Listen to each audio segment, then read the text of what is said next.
महर्षि उड़िया बाबा को भी एक उपासक ने प्रश्न किया था कि महाराज जी, मन कैसे रुके? तो उड़िया बाबा ने उत्तर दिया, नियम पालन से। यदि हम नियम पर दृढ़ रहें तो मन हमारा क्या कर सकता है? नियम तो परमात्मा देखता है। हम लोग नियम पर दृढ़ नहीं रहते, इसी से हमारे देश की दुर्दशा है। संध्या वंदन तक का नियम जाता रहा है। भजन करने के लिए नियम की बड़ी आवश्यकता। हाँ, बड़े नियम की आवश्यकता है। तो जैसे प्रातः काल से सायंकाल तक की हर व्यक्ति की अपनी एक दिनचर्या होनी चाहिए। ऐसा नहीं कि आज हम 4 बजे उठे, कल 7 बजे उठे, पर फिर मन को आप कंट्रोल नहीं कर पाएंगे। मन के लिए एक दिनचर्या होनी चाहिए कि हमको 10 बजे सोना है, 4 बजे उठ जाना है। तो फिर 4 से 4:15 नहीं होना चाहिए, 4 बजे उठ जाना, ऐसा नियम बना ले। और उठ करके हमको थोड़ी देर नाम जप करना है, थोड़ी देर हमें वाणी जी का गायन करना है, थोड़ी देर हमें ध्यान, एक अपनी दिनचर्या। फिर हम अपने संसार के कार्य के नियम, जो संसार के कार्य हैं, उनको भी करते हुए भगवान को समर्पित करें। जैसे जो पद में है, जो आपको राष्ट्र सेवा मिली है, जो आपको समाज सेवा के पद मिले हैं, या आपको जो घर की सेवा के कार्य मिले हैं, उनमें बहुत धर्म पूर्वक आचरण होना चाहिए। अगर आप अधर्म आचरण करते हैं, अपने पद का दुरुपयोग करते हैं, तो आप सुबह जग करके थोड़ा माला चला लीजिए, फिर भी आपका कल्याण नहीं होगा, क्योंकि आप अपने पद का, अपने सेवा का दुरुपयोग कर रहे हैं। जैसे हम जानते हैं कि अधर्म आचरण है, ये अधर्मी है, हमें पता है दोषी है, और वो हमको कुछ धन दे देता है, और हम उसको मुक्त करवाने की बात सोचते हैं, और जो निर्दोष है उसको फंसा देते हैं। अब तुम चाहे जितना माला चलाने की कोशिश करो या दान पुण्य करो, वो तुम्हारा अधर्म आचरण, वो अधर्म का धन तुम्हें सतमार्ग में नहीं जाने देगा। नियम लेना चाहिए कि जिस पद में है, जिस धर्म में है, जिस कर्तव्य में है, चाहे कुछ भी हो जाए, हम अपने कर्तव्य से विमुख नहीं होंगे। जितना जप महान है, उतने कर्तव्य महान है। दोनों बातें समझना है। जब माला फेरा और इसके बाद बेईमानी, अधर्माचरण, इनका कोई नियम नहीं है कि हमें कैसे चलना है, तो वो माला काम नहीं कर पाएगा, क्योंकि उसका तभी सत्य भाव माना जाएगा माला जपला जब धर्माचरण है। धर्माचरण नियम से। बोले वो बड़े कट्टर नियम वाले हैं, उनको घूस नहीं, आप उनको भयभीत करके नहीं काम करवा सकते, प्रलोभन में काम नहीं करा सकते। ये हमारी गृहस्थी है ना, तो गृहस्थी के पालन के लिए धन चाहिए, और धन के लिए हम धर्म को आगे रखें, धन को नहीं। धर्म को, हमारा कर्तव्य क्या, प्रायः जैसे पूज्य बाबा ने कहा, आज हमारे देश में बहुत दुर्दशा हो रही है। दुर्दशा हो रही, क्यों? क्योंकि सब अपनी जगह से गलत हो रहे हैं। अगर अपनी जगह हम ठीक रहे तो हमारी दुर्दशा नहीं होगी, हमारा भजन कम होगा, लेकिन हम धर्म से चल रहे हैं तो हम विजयी होंगे। हम भगवान को प्रसन्न कर सकते हैं, क्योंकि हमें जो कार्य मिला है वो भगवान का ही कार्य, सृष्टि भगवान का कार्य। जैसे नए बच्चे कुछ वकालत पढ़ रहे थे, तो यहाँ के प्रश्न किया था कि हम जानते हैं कि वो दोषी नहीं है, हम जानते हैं कि वो दोषी है, पर दोषी हमें पैसा दे रहा है, तो हम वकालत पढ़ी इसीलिए, हम उसको जिताएंगे, तो क्या कोई पाप है? तो उनका खुला पाप है। बोले नहीं, हमारी कोई ऐसा कंपनी दो, ऐसा कुछ बोले कि हमारी कंपनी को ये सिखाया जाता है, तो हमको तो ये करना ही होगा, अगर नहीं करेंगे तो हमारी वकालत का मतलब क्या रहा? तो नहीं, वकालत का मतलब अधर्मी को मुक्त करवाना नहीं है। वकालत का मतलब अधर्मी के सबूत एकत्रित करके उसको दंड दिलवाना है, और धर्मात्मा को मुक्त करवाना है। अब इसके लिए आपके पास अर्थव्यवस्था अगर कमजोर भी है, तो धर्म व्यवस्था आपकी पूरी है। धर्म व्यवस्था ठीक है तो परिवार स्वस्थ रहेगा, सुखी रहेगा, भगवान आप पर प्रसन्न रहेंगे। अच्छा, फिर हमने तर्क रखा कि जैसे आपकी बहन के साथ कोई गलत व्यवहार करे, आपको पता है, और वो आपको 10 लाख रुपया घूस दे, तो क्या आप उसका पक्ष लेंगे? नहीं। तो फिर दूसरी बहन के साथ किया है। अब यहां विचार करना है ना, अपने भाई का अगर कत्ल किए हो, मुझे पता हो कि ये दोषी है, तो क्या हम पैसे से उसको मुक्त करने देंगे? लगेगा कि जान की बाजी लगा देंगे, और तुम्हें हम, ऐसे ही एक गरीब आदमी की किसी ने हत्या की है, तो आपका पक्ष बनता है। पर यह ज्ञान कहां मिलेगा? बिना अध्यात्म के ये ज्ञान तो मिलेगा नहीं। ज्ञान तो इस बात का मिला कि कैसे पैसा कमाया जाए। अच्छा, वो पैसा यदि अधर्म से आया है तो आपकी दुर्दशा कर देगा, आपकी बुद्धि भ्रष्ट कर देगा। तो जो बाबा कह रहे हैं कि आज हमारे समाज की बड़ी दुर्दशा हो रही, उसका कारण यही है कि हमें अध्यात्म का ज्ञान नहीं, हमें धर्म का ज्ञान नहीं, और बड़ी बड़ी गलतियां हो जाती है। बिल्कुल पता है आदमी निर्दोष है और हम धन के प्रभाव से उसको दंड दे देते हैं। वो दंडा भगवान जब आपको पलट कर देंगे तो आप सह नहीं पाओगे, उसका परिणाम बहुत बुरा होता है। तो इसलिए समाज को चाहिए अपने अपने कर्तव्य का पालन करते हुए एक नियमावली बना ले। जैसे कुछ दुकानों का नियम होता है कि वहां फिक्स रेट होता है, नहीं होता? वहां ये नहीं चलेगा कि कसम से कहते हैं कि तुम्हें हम अपना जान करके कि 100 रुपया मीटर ये मिला है, हम बिल्कुल मुनाफा नहीं ले रहे। नहीं, झूठ क्यों बोल रहे हो? दुकान खोले हो मुनाफा के लिए, झूठ क्यों बोल रहे हो? नहीं लेंगे मुनाफा, हम जितने का लाए हैं उससे मुनाफा लेंगे, पर 120 रुपया मीटर देंगे, कपड़ा बढ़िया है, नाप फिट है, इससे नीचे नहीं उतरेंगे, हमें सफाई देने की जरूरत नहीं है कि हम कसम खाते हैं या ऐसा। हम जानते हो ये बिजली है, दुकान है, नौकर लगे हैं, तो इसका मुनाफा लेने के लिए दुकान खोलें, कोई दान करने के लिए तो नहीं। तो सबको पता है मुनाफा लेगा, लेकिन एक फिक्स दाम, उसे 10-20 रुपया का मुनाफा लेकर के हम उसको बेच रहे हैं। लेकिन झूठ क्यों बोले? बोले झूठ के बिना धंधा नहीं चलता। नहीं, ऐसा नहीं है। अब असत्य बोलोगे तो उससे जो आपको मुनाफा मिलेगा वो आपकी बुद्धि भ्रष्ट करेगा, और सत्य है कि मुनाफा के लिए है वही चीज, और आप एक फिक्स रेट में दे रहे, बढ़िया है। अब अगर आप कोई मिलावट करके भोजन सामग्री दे रहे हैं, आपको पता है, तो जो खाने वाले के हृदय में बैठे हुए भगवान हैं वो तुम्हारे जीवन में मिलावट कर देंगे, तुम्हारा जीवन महान दुखमय हो जाएगा।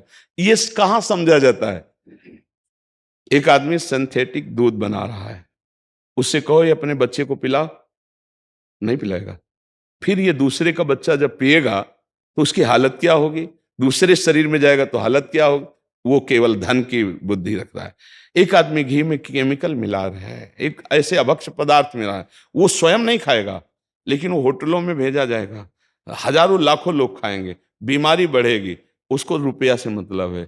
ये चीज, ये दुर्दशा हर जगह धर्म का ज्ञान न होने के कारण फैल रही, नहीं फैल रही।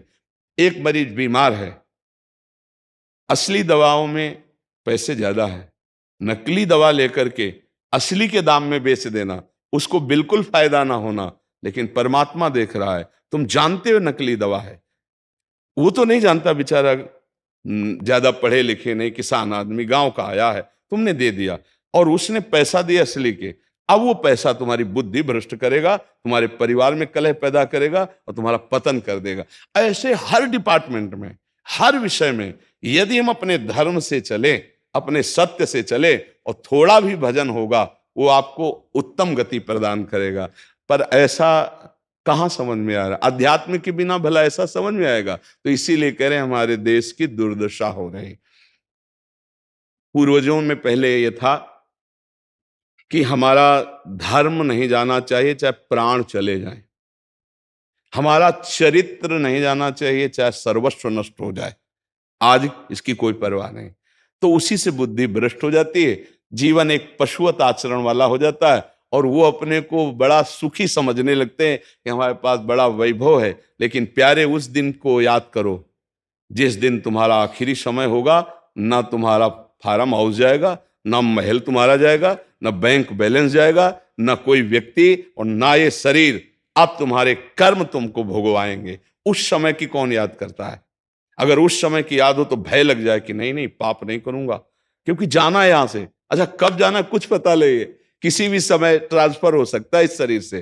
तो हमें लगता है कि महापुरुषों के जो वचन हैं कि हमें एक नियम से जीवन जीना चाहिए, धर्म पूर्वक जीवन जीना चाहिए, अपने कर्तव्य का पालन करना चाहिए। जो हमारे लिए कर्तव्य, आज प्रायः धन प्रधान बुद्धि होने के कारण कर्तव्य स्वाहा हो रहा है। एक विद्यालय में विद्यार्थी के लिए जो गुरु पद में बैठा, उसका क्या कर्तव्य है? वो अपने कर्तव्य को भूला हुआ है। भला छोटे छोटे विद्यार्थियों को, जिनकी नींव पूरे राष्ट्र सेवा में, समाज सेवा में ये बन सकते हैं, अगर उनको हम सही शिक्षा नहीं दी तो उनका पूरा जीवन बर्बाद हो जाएगा। अगर उनको हम गलत सपोर्ट कर दिए तो उनका पूरा जीवन बर्बाद, क्योंकि नया जीवन है। और जगह जगह अपने अपने कर्तव्यों का यदि पालन किया जाए तो पूरा समाज सुखी हो जाए। लेकिन कर्तव्यहीनता आ रही, कोई अपने कर्तव्य को नहीं समझ रहा है। तो यही बात महापुरुष जनों को दुख लगता है कि अगर सब अपने कर्तव्य का पालन करें, धर्म का पालन करें, भगवान का नाम जप करें तो सब सुखी हो जाए। सुख सब चाहते हैं और आचरण दुख वाले करते हैं, इसीलिए सुख नहीं मिल रहा है, परिणाम में हमें दुख मिल रहा है। सच्ची मानना, वो रुपया पूरे परिवार में अशांति पैदा कर देगा। और धर्म पूर्वक 100 रुपया लाओगे और 4-5 परिवार के बैठ के नमक रोटी खाओगे, आनंद से सोओगे, बड़ा प्यार रहेगा, भगवान की कृपा रहेगी। पर ये बात समझ में नहीं आती है। तो ये वृत्ति अगर छोड़ी ना जाएगी तो कुछ भी कर लो, कहीं भी दान पुण्य कर लो, लाभ नहीं मिलेगा। अगर दान देने की बात कही गई है तो धर्म पूर्वक कमाए हुए धन से। अगर आप मेहनत से कमाए हो ना, 10 रुपया दे दोगे ना, तो 10 रुपये का वो आटा लाके अगर 2 रोटी खाएगा तो खूब वजन होगा। और आप 1 लाख रुपया बेईमानी का रख दोगे ना, तो बैठे बैठे वो गंदा ही सोचेगा, भजन नहीं होगा।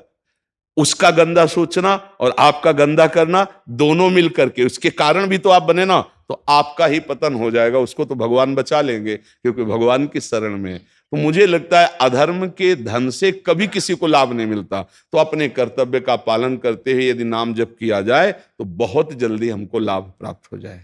बहुत सुंदर, मतलब ये चर्चा होती है, अगर आप लोग इसको धारण कर लें तो निहाल हो जाएंगे। सच्ची कह रहे, ये जो बातें हैं ये बहुत सुंदर जीवन को पुष्ट करने वाली हैं, पर आप धारण कर लें तो बात है।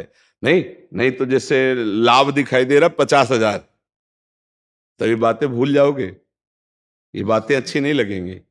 हे यार, बहुत बढ़िया काम घर में आएगा, पर हमारी ये बात ध्यान रखना, वो 50,000 घर में अशांति पैदा कर देगा। सच्ची मानना, आप धर्म से चलना, धर्म से चलोगे तो भगवान तुम्हारी रक्षा में रहेंगे। अधर्माचरण, देखो कैसी कैसी घटनाएं होती हैं। बढ़िया कार है, फिल्मी गाना लगाए चल रहे हैं, और वो एक्सीडेंट हुआ, आग लग गई, बाहर निकल ही नहीं पाए, वो अंदर ही जल गए। क्या हुआ? ये करोड़ों रुपए की कार भूंज दिया तुमको अंदर ही बैठाल के, धू धू करके आग लग गई, अंदर जल। ऐसे जलना चाहते हो या भगवान के आनंद में चिंतन करके शरीर छोटे हो फिर दाह संस्कार हो, ऐसे कि सब लोग भगवान के नाम का कीर्तन करते ही जा रहे, फिर आपका अंतिम संस्कार वहां जीवित जल गए? क्या हो सकता है? एक एक पल तुम्हारे कर्म का हिसाब होगा, एक एक सेकंड का। ऐसे कर्म करो कि हमारा अच्छा हिसाब हो, बुरा हिसाब। ये मत समझो कोई देख नहीं रहा, वो देख रहा है जिसको हिसाब करना है, वो देख रहा है। उसके लिए कोई वकील या किसी सबूत की जरूरत नहीं होती, वो सर्वांतर्यामी आपके अंदर बैठे ही देख रहा है। तो सदैव जैसे सत्संग सुन रहे हैं, तो अगर हाथ जोड़ के प्रार्थना है, थोड़ी भी बात मान लोगे तो आप सच्चे सुख के मार्ग में चलने लगोगे। नहीं तो भाई बहुत गंदी हवा चल रही है, माया की बहुत गंदगी ऐसी फैल रही, कलिकाल है ना, कि ये बातें किसी को पसंद नहीं आती। वो बात बताओ कि हम कितना रुपया कमा ले, कैसे कितने भोग भोग ले, और वो अध्यात्म में नहीं है। आपको सच धोखे में मत रहना, अध्यात्म में है। जितना आप धर्म से चलोगे उतना सुखी होगे, और लोक में है जितना धन मिल जाएगा उतना सुखी माना जाएगा। लेकिन वो सुख नहीं है, वो चंद मिनट के लिए हाइलोजन की तरह जलेगा, फ्यूज हो जाएगा। और धर्मात्मा दीपक की तरह जलेगा, पर बहुत काल तक चलता रहेगा। इन बातों का चिंतन कीजिए, खूब नाम जप कीजिए और भगवान के भरोसे रहिए, गंदे आचरण मत कीजिए।